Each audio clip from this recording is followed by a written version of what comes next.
Welcome to the Savage Beast Cast. We are on episode 8. We are 2 months in. Yes, sir. Damn, it's flying by. It Just is a, flying just an by. just an idea coming into fruition. And even if it's like we haven't posted any of this stuff yet, I think it's gonna be fucking big time once we actually do. Yeah, and I just love, I feel like we're finding more of a rhythm. We're getting more comfortable talking, Exactly. and we're finding the flow. And even afterwards, just some of the things that we can do this better. We can let's try this idea. So it's fun to see where this thing is starting to grow to. Just like Exactly. Yeah, exactly. You gotta actually try to do something and see where your stuff. Like I was noticing, I say like a lot, and I say, "Oh, that's interesting." I was like re-listening. I was like, Jesus Christ, these fucking is annoying. I was like, damn. Like I said, I'm interested. Like this is interesting. Like within a minute of each other, I was like, damn. All right, I'm not gonna say that anymore after this point right now. Dude, This it's is so funny, listening back or something, or even when you write something and you read back and it's like, this really didn't come out the way that I was well, that I thought it was. like I sound like a fucking idiot. Like I think we're dropping really cool stuff, but like the way that we're speaking, like it's really a process to get like public speaking down and to get it really right that you actually don't have the ums and ahs. It's like the Obama shit. Remember when Obama was like before he was president, he had these little idioms or whatever like that you call them, and then after his presidency, he got better at public speaking. He stopped using some of them. So it's just practice. It really is practice, dude. You'll have something in your head and you'll think you're sounding one way, and you listen back and you're like, oh, I didn't realize that came Or out like, that way. yeah, it came out this way. Or what's really cool about going back is like I could have said it a better way. Yeah. It's like, hey, like I could have cut off a couple words. I could have made my point clearer. Like, how can I do that better next time? That's something especially when we was doing the articles on the coaches vault at one point, or Yeah. even when I do my my Build a Beast quotes on my story and stuff like that. Every now and then, I'll see some errors in my typing, and I'm like, "Fuck, how did I miss that one?" Because I read the shit Every 3 time, times, yeah. I didn't even Is see it? It's like how did like that? I'm sure as shit that's the right there, and then like not the right there. Yeah, But then you don't want to look like a bitch for going back and deleting it and then reposting it. yeah. You just gotta live with the mistake. So I have a goal that I'm trying to do with all the quotes that I have. I'm up to 120 on my phone actually, which is Jesus, nice. amazing. Yeah. And now I just have to kind of go back and realize how many of the ones that I actually probably butchered some spelling in that I gotta go back and fix. Because there's a couple ones where I was like, okay, when I'm reading through, I was like, God damn it! I put an S in front of this one. It was supposed to be an I or some stupid shit like that. Yeah. We're not academics. We're not English majors whatsoever. I'm a horrible speller. I've always been a horrible speller. So writing is really fucking hard. Words are hard, and for us to even be doing this and writing and doing all this stuff as adults, it's fucking. I wish I paid a little bit more attention in school. Let's just say that shit. Oh, you know the funny part? When I was interning under and being other coaches, and I looked at how bad some of their spelling and shit was, I was like, holy crap, yo. I'm not the only one. I'm not the only one. Yeah. Or how the handwriting fucking sucks. It's like, oh, okay, I got it. It's crazy. When I'm handwriting or when I'm writing on the board, I write cursive. I write cursive and sometimes print at the same time. I have my own style now. People are like, oh, you write so nice. Bitch, it's just cursive. You never seen it before. I think I have ugly ass handwriting. It's just people don't fucking write in cursive. I'm just that's the way I was taught. Yo, dude. That shit stopped a long time ago. Oh yeah. Yeah, people don't write in cursive no more. I fucking love it. So pretty much as coaches, we just need the bare minimum of literacy. Yes. But the thing we are really good at is physical literacy. Yes. When it comes to our topic today. Perfect segue. Good job. High five on that one right there. That was a good segue. Better at these things. Physical literacy, guys. So that was a pretty cool term that I learned when I was in my later years of college, and it's literally exactly what it sounds like. It's how well the body knows movement, just how well the body would understand words that you would write. Your body is the same way when it comes to physical activities, understanding what a hinge is, understanding how to control scapular rhythm, scapular motion, being able to crawl, being able to jump. Like these are all neuromuscular patterns that have to go through the body. And when you take a beginner into movement that isn't really well trained, within like the first 6 weeks of their training, they're literally just building up motor patterns. Mhm. So a lot of their strength and gains literally comes from teaching the nervous system the correct way to do things. And then that's why you'll start to see like months into training where someone will be like, wow, I really feel my glutes a lot more. And they're doing the same exercise that they did when they first started. Like the body literally starts to pick up the patterns of what needs to be done, how it needs to be done, and what muscles need to engage to do said pattern. And then over time, you build a better relationship with movement. Yeah. And But yeah, it's really funny, like just that sense of growth that people have just to do basic stuff. And I think it also teaches them problem solving and figuring out like a way to engage. And your body's always going to be able to adapt. It's always going to be able to compensate. It's always going to be figure out a way to achieve a goal, even if it's not done correctly. And our goal as coaches is to make that path not correct. I don't think that's the right word, but more efficient. yeah, Efficient is the right word. That's our goal. So that goes with crawling, squatting, all this kind of stuff. But the topic that I really wanted to push, and it really like started grinding my gears, was the simple thing of running. Like I have a gym full of people that have the ability to run that don't want to run. And all right, running is hard. I don't like running either. I get it. But the understanding that you use it or lose it kind of thing, and the ability that some people don't get to do this stuff. Like I'm not gonna be the you get to work out today. Like I hate motherfuckers like that. No, like you have the ability to do something that people don't do anymore. Like just go fucking do it. And it's starting to piss me off that people can't run a mile. Like simply like, hey, like I just want you to go run a mile real quick. No, I can't run a mile. Why? Because it's too hard or it'll take me too long. I don't give a fuck how long it takes you, just go. Like it was this fight that I had at 5:30 in the morning on like a fucking Thursday morning. It's like, oh, like we're gonna do the mile test today because we do testing in the gym, and sometimes we do the mile. We don't run miles here and there, but like we'll test the mile just to see where their conditioning's at and see if it got better with the program that we have going on. And it's like, oh no, I don't want to run today. It's like it's just too hard. So they rather row 2,000 meters, which is not equivalent. It's 400 more, but that's where the test is. They rather row 2,000 meters than go run, which will take them less time and get more efficient at running at, just because they didn't want to do it. And I'm like, dude, like, wouldn't it piss you off? Like, it would piss me off if I just couldn't run a mile. One day I was like, I can't, my knees fucking hurt. I can't run a mile. It would piss me off if I wasn't able to squat down without pain or with pain.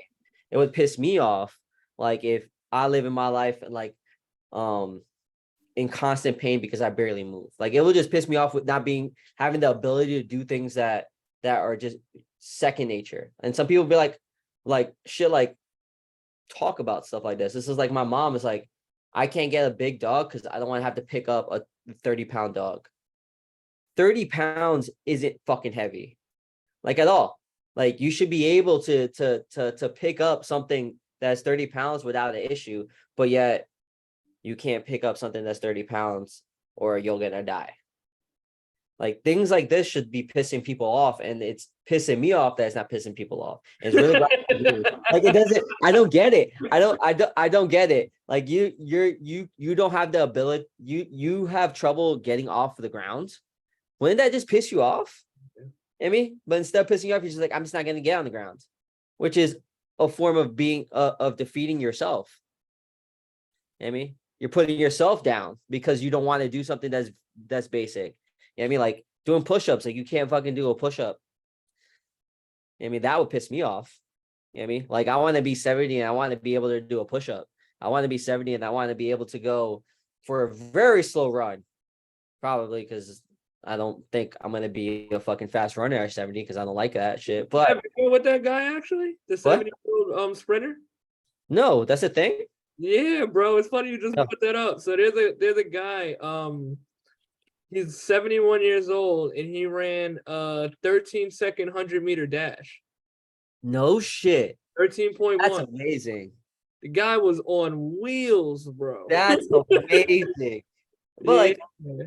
like shit like that is just like he was probably what's great about people like that is that he probably didn't start running until he was 50. Yeah.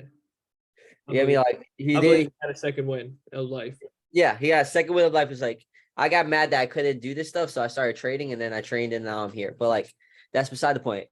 I'm more concerned for people in their livelihood that they can't do basic stuff, and it doesn't frustrate them enough to correct it. That's where I'm at. All right. So why do you I have a few reasons why I probably think it's this way, but why do you think that's the case? Like when people's like, oh man, I don't want to run or I hate running or X, Y, and Z. One, because they don't like being uncomfortable.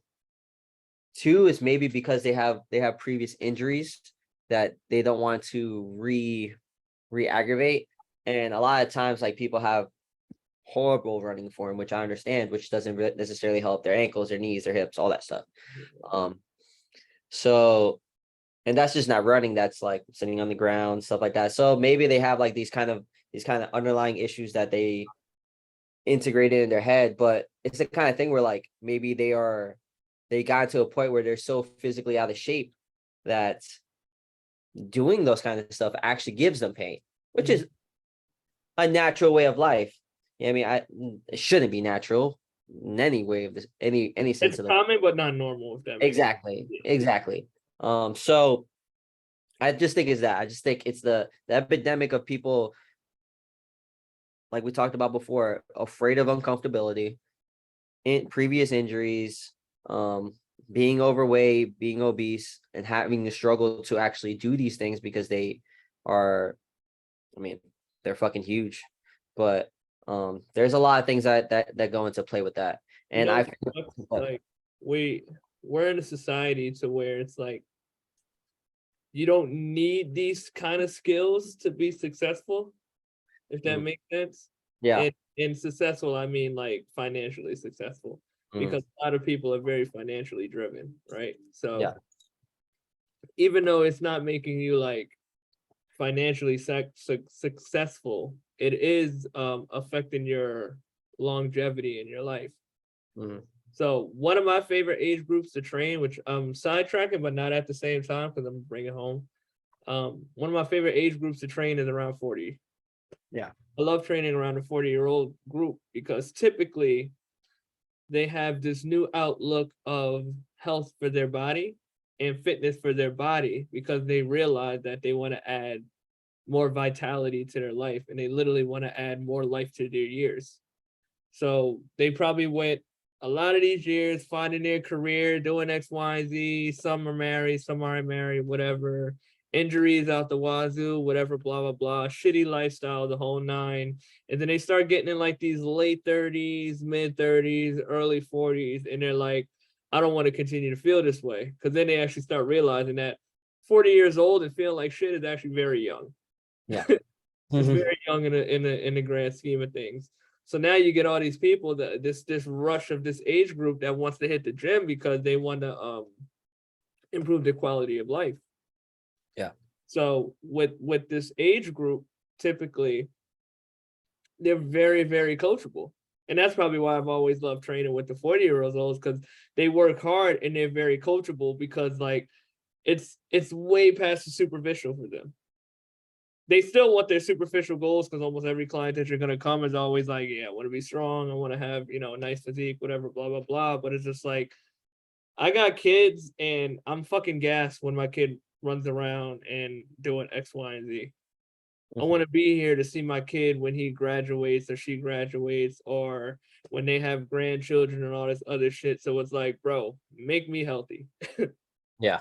Period. So for people like this, and I guess we're kind of talking to this age group, even though we're really talking to everybody, because it's like in your 20s and in your early 30s, like you should be thinking of when you get to these later years, because now you don't, I don't want to call it catch up, but it kind of is catch up. But now you don't have to try to play catch up to so many years that you've missed, and to just like basic skills and foundational stuff to just keep yourself afloat.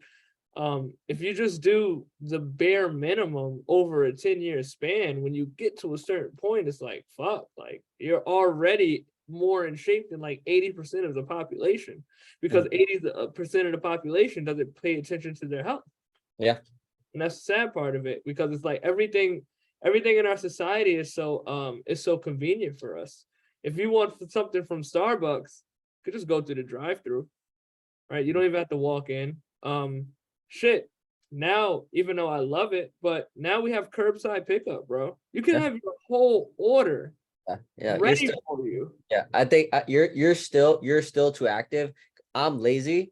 Motherfucking DoorDash is the shit. I don't even have to leave my house. You don't have to leave your house for anything. Even Walmart will grocery shop for you. Yeah. Like shit like that. It's like, yeah, everything's super convenient. I feel like we're on the trajectory of Wall-E. Like those fat ass people like in the fucking chair, like the big ass people in the fucking chairs just like roaming around the whole city and shit like that, or like whatever the spaceship was. Like I feel like that's gonna happen. But and I think that's where the deeper point in a lot of this stuff becomes, because it's like fitness really started, if we're talking like prehistoric shit, it's like survival of the fittest, right? You had to be strong and in shape to literally survive, to provide yourself shelter for your family, to get food for your family, whatever the case was. And today it's like, if you have money, you can pretty much just buy your convenience of anything that you need, which is an upside.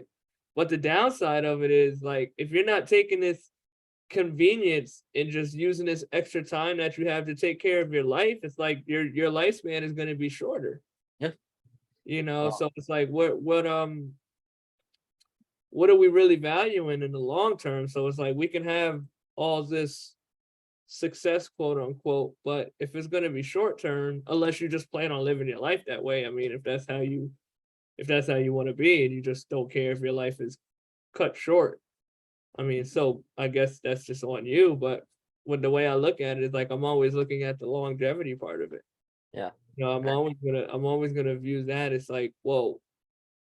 My thing is always like, if I know, like, which brings it back to your point, right? Like, running is just an essential thing that the body should be able to do. So if I know that I can't run, I need to figure out what are the things that are hindering me from being able to do something as basic as running. Same thing with squatting, right? That's not to say you need to squat 300 pounds on your back. If you're fucking 50 years old or 60 years old, you don't need to be squatting 300 pounds on your back. But it is important that you can squat. Yeah. It's important that you can get that deep hip flexion and that deep knee flexion and be able to fully extend yourself and come up comfortably. Like, these are the things that as coaches we start to look at, where it's like the loading of it is like, okay, that's great that you can do that. Maybe you're at an age or there's a certain performance aspect that you need to be able to move these massive weights or whatever, blah, blah, blah. But that's just kind of icing on the cake, just to be able to do a squat at the end of the day. Yeah. So it's just nice to know that you have this strength that you can move X, Y, and Z. But ultimately it's like, okay, you can hinge fine, you can do some squats fine. And as you age, the amount of challenge your body needs to stay in shape isn't going to be the same as the amount of challenge someone needs at 20 years old to stay in shape. And you just kind of understand these things as you start to progress in your fitness. Yeah. I think people forget how hard it is to get into shape, especially how long you've been out of it. Yeah. It's always so much more challenging to fucking get back into shape than stay in shape. And people forget that. And that's it's one of those things where, like, I also preach longevity, and also preach making sure that you have quality movement for a quality life. And I try to make people think it's just like, let's just say you can't squat to optimal depth, which is like just at least your hip to your knee. Bro, like, if you can't do that now at the age of 40 and you struggle to do that, and you don't get this prioritized sooner than later, when you turn 80 or 70 or something like that, and you're gonna sit on the fucking toilet, you're going to need one of those step stools. You're going to need the handles to help you up. You're going to need a bigger toilet. Like, you're not going to be able to wipe your ass. Yeah. Like, it's not going to fucking happen. And people forget that if you want quality of life later, you're going to have to do it now. And especially, like, I'm with you with the 40-year-old group. Like, I love the 40-year-old group because they all have seen the error of their ways. But I'm trying to talk to more of the 25 to the 30-year-olds because they're starting now is when you want to start putting fitness as a priority because you don't want to become these 40-year-olds that are now seeing the issue. The earlier you get it out the way, can you keep that, the more likely you are going to have a better lifestyle at the end of the day. And you can dummy proof your life. You understand the shit that you need, and it's now part of your lifestyle. But it's also one of those things where it should be just an integral part of your life to be able to do. I mean, the running thing, like, I'm just giving you an example. The running thing is just an example. Like, everybody should be able to run. Everybody should be able to sprint. Everybody should be able to hang. Everybody should be able to crawl. Everybody should be able to, I mean, get up on the floor without fucking using their hands. Like, these are basic things that I feel people should be able to do. And I think now people are starting to see the value in them.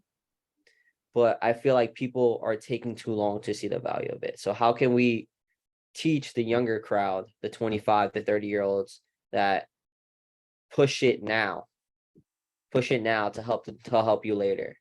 You know what I mean? I think that's very important. I don't know how to do that. I think that's tough because the only way to do that is to help with their vanity and their what you call it, their superficial stuff. But like, if they're able to move better now, they'll help them out the later. I don't know. I'm kind of rambling because I'm kind of thinking, but what would you say? What would you kind of say? How can we teach these 25 to 2-year-olds or early 30s to make that part of their life now? So you have to get them to see the importance of it. And by seeing the importance of it, sometimes you can literally just show what the worst example of something looks like. You know, the very popular show that comes around, My 600-Pound Life. Like, that's a show that's out there, right? Yeah. This is what this looks like at the extreme level of not taking care of yourself, not moving, poor relationship with food, X, Y, and Z. Of course, this is like the 1% of what can happen to somebody, but there's lower levels of that is still bad. Yeah. You know, when you look at some elderly people who need assistance for everything, or people whose posture just naturally is like this, how many times have we seen someone whose posture is literally like stuck this way? Yeah. Their neck is like protruding out. Their walk is extremely slow. They're extremely at a fall risk. You get what I'm saying? Like, these are all things that we've all seen or see on a weekly basis. Now, who's to say that if this person wasn't following just a base level 2 to 3 times a week full body strength programming from 20, let's even say 30 years old, from 30 years old until 50 years old, what kind of quality of life they would have? You know what I'm saying? So it's like you start talking to a lot of people in their elderly years, or people, like a lot of people in their elderly years, and like you listen to them speak about fitness, and you're like, wow, they have no relationship with it. Yeah. And they could have been athletes, dude. Like, oh yeah, I played soccer for X amount of years, or I used to do X, Y, and Z. But like, once that sport died, all movement died. Yeah. Now you're carrying all the injuries from your sport activity, and you've never really understood strength and just fitness outside of doing a sport, and you carry all that and you don't move, and now whatever injuries are lingering from that, they just expose themselves. And they actually just get worse because they were never addressed in the first place. And I see this a lot, dude. I see it a lot with some of the older people that I work with, which I don't have a huge population in it, but I definitely work with a few now. and I've worked with some over the course of my career, and I'm literally doing basic stuff, but to them it's eye-opening and it's new. I never did this before. I never felt this before. And I'm like, shit, you're 55, you're 65, you're 74. Like, Mhm. the fact that this stuff is new to you says so much to me about your past history of what you've had with movement. And when I'm training people around my age or the 40-year-olds or even myself, like I know I got my issues going on with my body or whatever, but that's anybody, right? We're all gonna have shit that's going on with us. Nobody's gonna be perfect. But I always just think about like the capabilities that I possess. And I'm like, my goal is to continue having these capabilities as I get older. You know, am I gonna want to throw a 300-pound sandbag over my back at 55, 60? Probably not. Well, who said I won't want to pick up an 80-pound kettlebell and just to carry it? Or who says I won't just do like I want to do like a deep squat to know that I can do it, or even just do like some dead hangs or something like that. Just being able to have the ability at 70 and 80 to just do low level stuff of maybe progressions of things that I do today. At 70 years old, I'm not looking at 315-pound split squat. But if I could do just a body weight split squat at 315, shit, dude. You know, Yeah. like being able to walk or hike at 70 in good shape, Mhm. being able to do a light jog at 70. It's amazing seeing these older people do marathons. Yeah.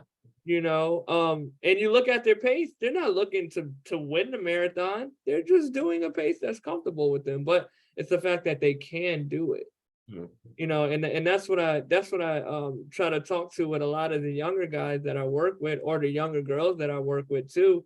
um Even in my assessment, like my assessment is really to crush all egos that you have. I'm going to give you the most basic stuff and make you realize how challenging these things can do. I'm not going to load you up with a bunch of things. I'm going to make you understand tempos.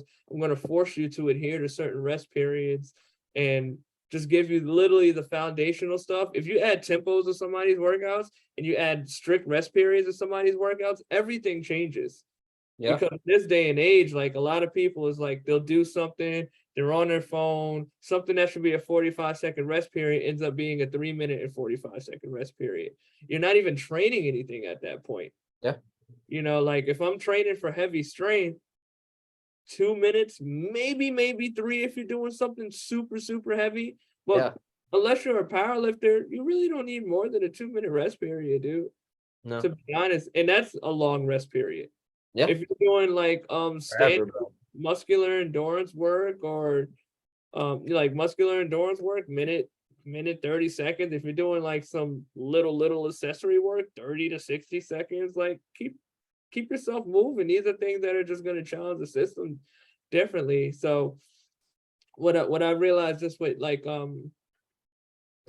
that younger generation is finding those principles of training that we know and really adhere to them to give them that more humbling side, and also preaching longevity and just showing them like it's not all about just super heavy weight, this and that, get videos here and there. We're just going to put you through like a basic workout of, let's say I give someone 5 rounds of push-ups and squats and have them do some hangs and some carries and some core work with 1 minute strict rest periods and X, Y, and Z. Will have mad people gas. Yeah. Mad people gas. And then it starts to give you like this different outlook on training, like, holy shit, dude. Mhm. And I think that's really important just for that this we're a little past the age group of like that 20 to 25 and stuff like that. But I think with just how the world is moving, like a lot of people just don't want to work and they feel like things are supposed to just like be easy. Yeah. And I was having that conversation with a friend today because I was talking about like business and stuff like that. But and my aunt even told me like on Mother's Day when she was just like, yeah, this young girl came in because my aunt's a nurse. She's like, this young girl came in and like I knew right away she wasn't gonna last. Literally, she was just lazy. Yeah. And it's just like, damn, man, it's like we're finding that so much in this younger generation. I don't, it's probably just based off of what we see on social media and all type of shit like that. But people just feel like hard work shouldn't exist. Like, regardless with all these fancy programs that might be out and all this technical knowledge and shit that we do, is just like hard work is always still going to work. Consistent work is always still going to work.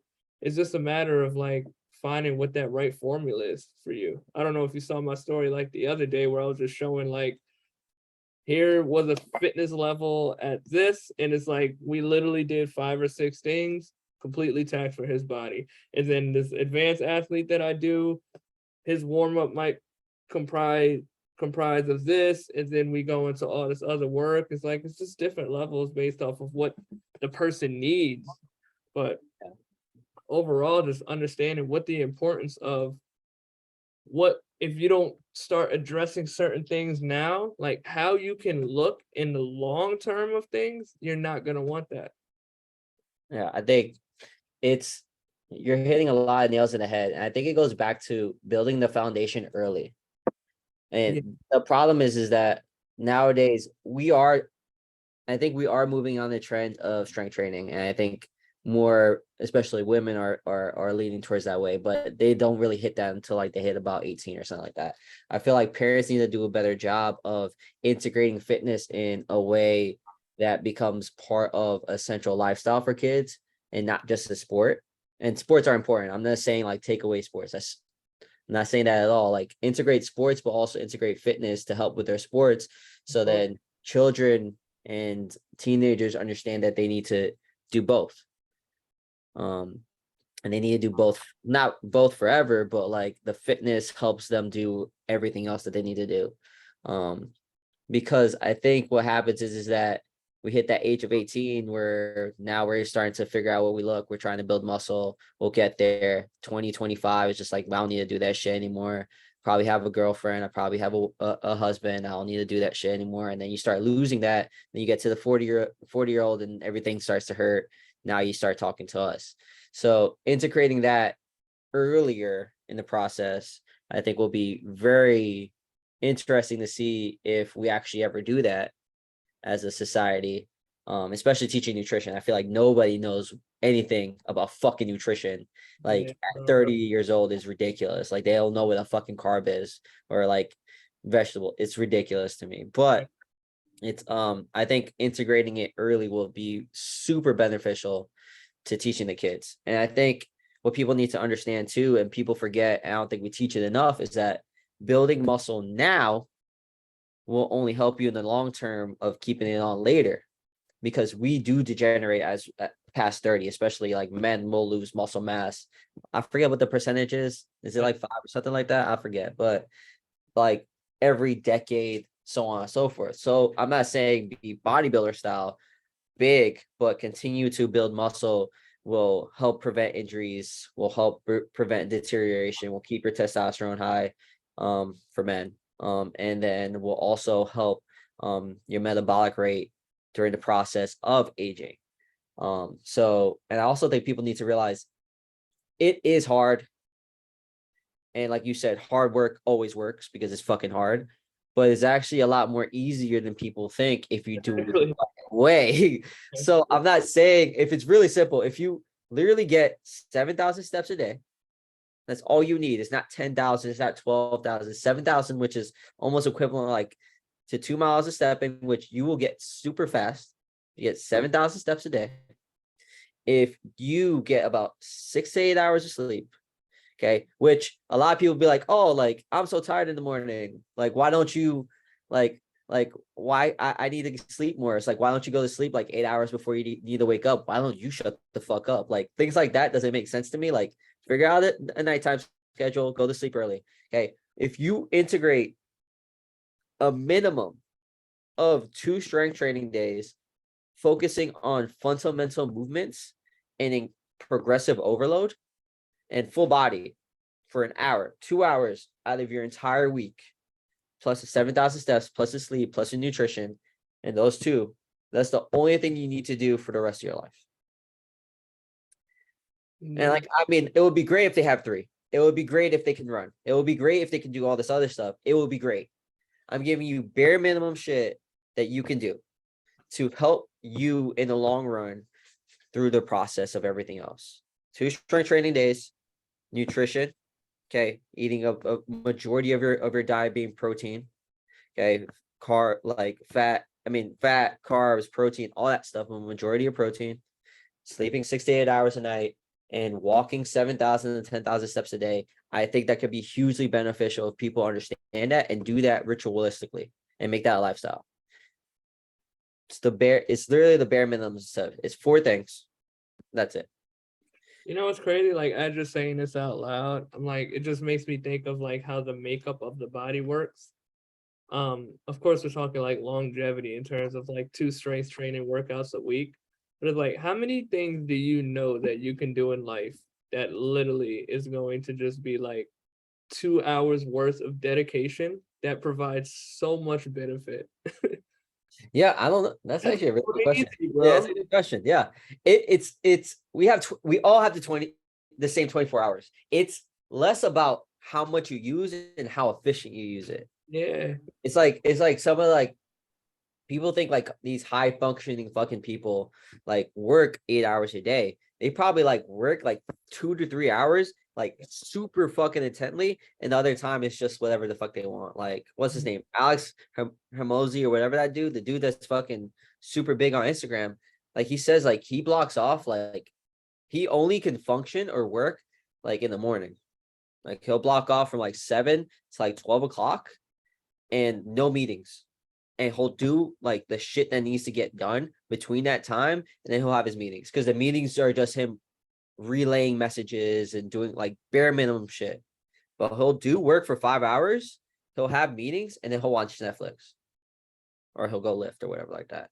Like the work that you need to do needs to be prioritized in a way that is efficient to your lifestyle. Yeah. And I know like you guys might not think that an hour out of your day is just too much, but an hour out of your day is literally what is it? It's not less than 1% of your day, honestly. I don't know the percent. We're not academics, so I don't fucking know. But whatever, it's literally fucking nothing. 1% of your 1 hour every day is nothing. The reason why you don't have an hour is because you don't want to wake up an hour early. You know what I mean, you don't want to block off time in the middle of your day. You want to go ahead and sit and watch Netflix, which we all do. You know what I mean? But I'll do that after I get my shit done. Yeah. Because it's a priority, and people's priorities are a little fucked up. But And time management, and that's the big part. Like, people's priorities and time management get fucked up, and then like schedules are literally in control of their lives, and they have no control over their schedules. It's just like it goes back to like, we're not taught that at a young age. No. We're not taught that. We're not taught nutrition. We're not taught time management. Like, we're not taught business stuff. We're not taught any of this stuff. Like we talked about before. When the fuck have I ever used the Pythagorean theorem? Yeah. Like, in my life? Never. Like, what is it good to know? I guess. I don't fucking know. Like, I don't know if I'm gonna need it when I'm 70, but at least I know like A squared times B squared equals C squared. Like, I understand. Like, cool. That's awesome. But would it be nice to like know how to time block like earlier in my life? Would it have been nice to like understand business and understand like ROIs and all this other stuff? Cool. Like, I would have been fucking nice. I mean, but everybody has their things that they know and they don't know, and they come to us to teach them what they do know. But what we do know is that it's in like the impact that fitness can have in your life. And you talked about this financially. We all want to be successful. But the problem is that if you don't have energy to do the work that you need to be financially successful, I mean, you won't be financially successful long term. So like, putting fitness into your lifestyle gives you more energy, makes you more motivated to do other things, gives you more life, vitality to do the shit that you want to do, even if it's just literally working on your business or working on whatever. You know what I mean? So people need to remember that if it's built into your foundation, even if like now your foundation doesn't have it in there, put it there and watch everything else grow. everything else will grow. I mean, like your quality of your friends will grow because they're trying to see you get better. Like, and we can talk about excluding friends here and there, but like you'll start seeing shit differently because you're just doing better for yourself. Your mind gets sharper, literally. Exactly. Yeah, your Exactly. mind gets sharper. But like just to kind of bring it back to the original point, is just I always just kind of view someone's fitness based off of like what their capabilities are. So just like being able to hang from a bar, being able to get in a deep squat, being able to crawl, being able to rotate, being able to overhead hold something comfortably, being able to run, being able to jump, being able to skip, being able to sprint. Like these are just all like abilities that if your body can do, it pretty much lets you know like I have a pretty physically literate body, and I Mhm. have a pretty good, like well-rounded structure to my body. I just Yeah. kind of hate today being that you have the bodybuilding community, you have the powerlifting community, CrossFit community, Spartan race community, all of this, which is cool. It's cool that people have their communities, but it's like you don't you don't have to box yourself into something.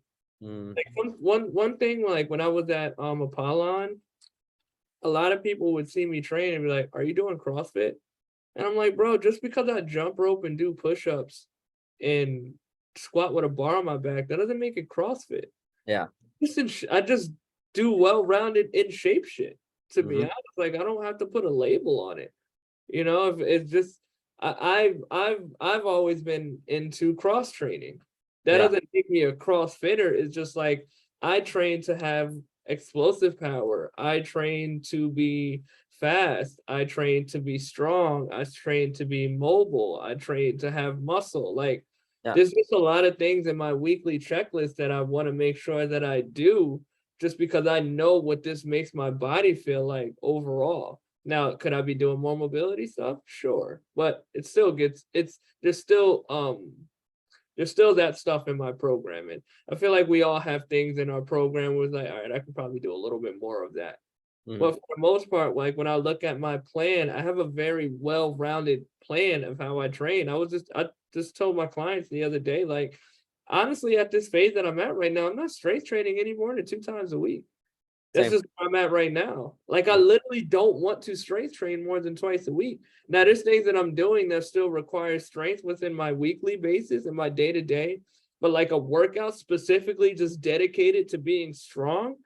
And to be honest, I don't for the last 2 weeks, I don't haven't even had a strength training workout. It's kind of all just been like movement, conditioning, and like boxing stuff. Yeah. And I'm at this phase in my training now where it's just like I really don't force myself to do things I don't feel like doing. Yeah. I really don't. Yeah, I feel you.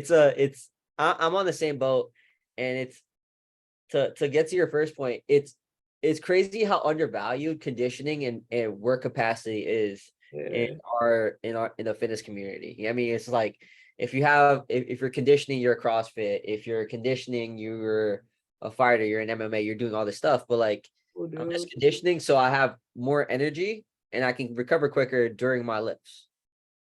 This is really it. That's literally what work capacity is. Like I'm able to do more in less time.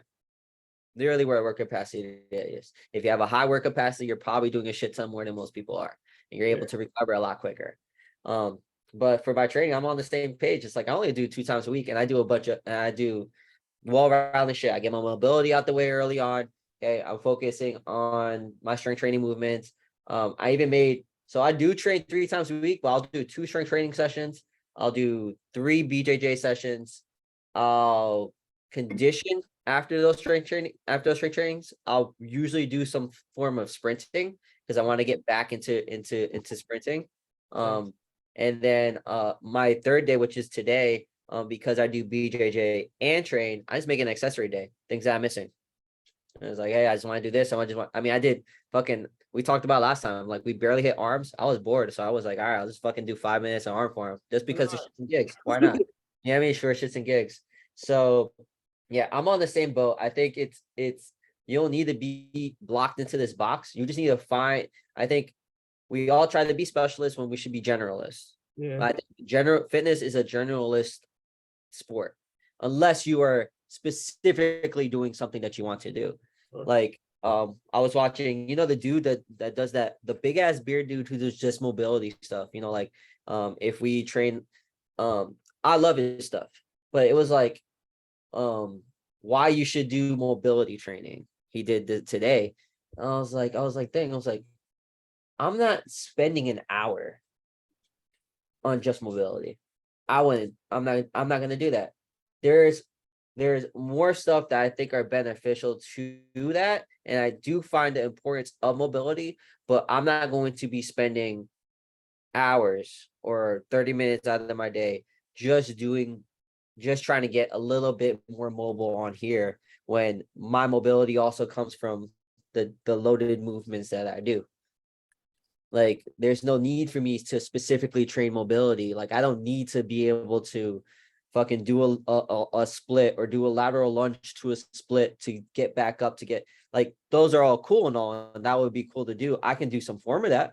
I'm mobile enough that I can do some form of that, but it was just one of those things where, like, I don't think we should make mobility training a fucking own specificity realm just for the sake of making it specific. And I found that interesting. I knew where his head was at, Yeah. but like it just was like it kind of irked me. I was like, I'm not gonna do a whole mobility program. No, then you're also missing out on everything else. So that was just interesting to me. I think I said it. It was interesting. Fuck. I think if you just really have a problem, some joint or muscle area or muscle segment, however you want to look at it, I think that's when like a specified mobility focused, hyper focused training should go. Yeah. But ultimately, like if you're just training like everything that we've been preaching for a lot of our episodes, strength training is mobility training. So if you're doing enough strength training and loaded mobility in various ranges of motion and different planes of motion, then ultimately you're going to be covering all your bases. Yeah. But let's say if you have like a really crappy shoulder, then you should do more TLC stuff to tend to that crappy shoulder, but if you already have really flexible hamstrings, there's no need to like do excessive mobility on an area that's already properly mobilized and healthy. Yeah. Like at that point, it's just like, what are you training? It's like unless you're literally just trying to get like your knee to like travel behind your head, and then at that point, it's like you're overly mobile, and then you're just gonna increase risk of tear. Yeah. Like as long as you just have good optimal range of motion, you are perfectly fine. That extra mobility programming and stuff really should just go to troublesome areas at the end of the day. Yeah. The way I kind of program it is either you do it first, you literally do it in part of your warm up, or you put it in part of your lift, like as active recovery, like in between your lifts. Like if today, and that's why I like to do mobility first, because then it lets me know what's going on that day. Like, hey, I'll get into a deep squat, be like, oh, this ankle a little fucked up today. I'm gonna do some banded distraction work. I'm gonna do some loaded fucking knee over toe shit. Like I'm gonna work on that, and then I'll probably do it while I'm resting. Like I do mobility work, and I think it was more important to me before, but now that I'm more mobile, I'm focusing on strengthening that range of motion. Of course. So yeah, so I think that, and it's also to hit people over the head. Your hamstrings aren't tight; they're weak. So do RDLs, and they will get stronger, and they will get less tight. Stretching your hamstrings does something, but don't do shit. Just do RDLs. Yeah, typically. Or sometimes your Typically glute is super tight and you're just or that too. on your damn hamstring all the time. It's like pay attention to your hips. It's all connected. Yeah, exactly. I want to go back to that point you made earlier about like just being a generalist when it comes to fitness. And it's funny you break that up, because it's like when if you work with the general population, and it's funny, general population, right? That's what it's called. When people come to you about what their goals are, it's all generalist stuff. Yeah. So it's like, hey, I want to be stronger, I want to be leaner, I want to improve my energy, my quality of life. This literally just goes into all of the styles of training that we're talking about. Yep. So it's not only am I focusing on your strength training, I'm going to work on some things that involve conditioning or cardio. I'm going to work on things that improve range of motion. I'm going to, if you're at an age appropriate, I'm going to try to find some way to get you to jump. And hey, let's say you're not age appropriate to jump. I'm going to try to find something that's plyo related. Yeah. Something that's plyo related. Something explosive. Even if it's a kneeling medicine ball slam for you, maybe that's it for you. Yeah. Some sort of thing that's explosive, some sort of thing that's going to take you in a deep hip flexion and knee bending and things of this motion, because now I'm looking at what the joints are doing. Now I'm looking at what your body is doing. So it's like, this is just going back to that capability conversation that we're having. So it's like, when you have these goals coming in, when someone just tell me that they want to get in shape, that's how I view that. You generally want a good balance of everything. You're like Mario and Mario Kart. You want to be well-rounded. You want a little bit of everything. No. If you get me and say you want to powerlift, then I know what that entails of. But I always tell people, I give them a background. I'm like, hey, if you want to be this power lifter, just realize that these things are going to suffer because they're not prioritized in this sport. And when you're in competition mode, you can't worry about certain things that are going to be slacking because you are not training for that. That's not to say when we finish with our phase of powerlifting, we can't do other stuff, but just realize, like, this is what comes to the territory of doing this to this extreme. This is what comes to the territory of, let's say someone who wants to run a marathon. That's also another extreme. So there's things that come with running a marathon that you have to prepare yourself for. Yeah. So anytime you're looking at doing one form of extreme in one mode of fitness or just one mode of performance, then other things are going to slack. That's just how it works. If you're super, super, super, super strength based, you're going to fall back on mobility and you're going to fall back on aerobic endurance. If you're very much on the slider scale of aerobic endurance, you're probably going to fall short on the strength side or whatever. But with longevity, as you continue to play with phases, all of these things kind of can increase. But ultimately, if you're just focusing on one dominant area, then you really, really can't expect gains in the opposite area of that.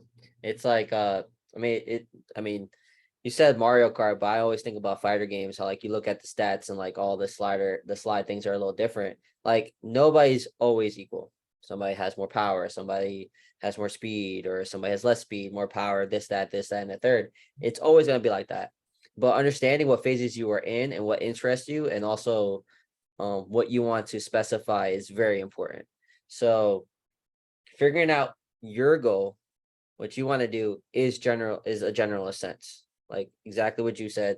Everybody wants to lose weight, gain muscle, be better, do all this stuff.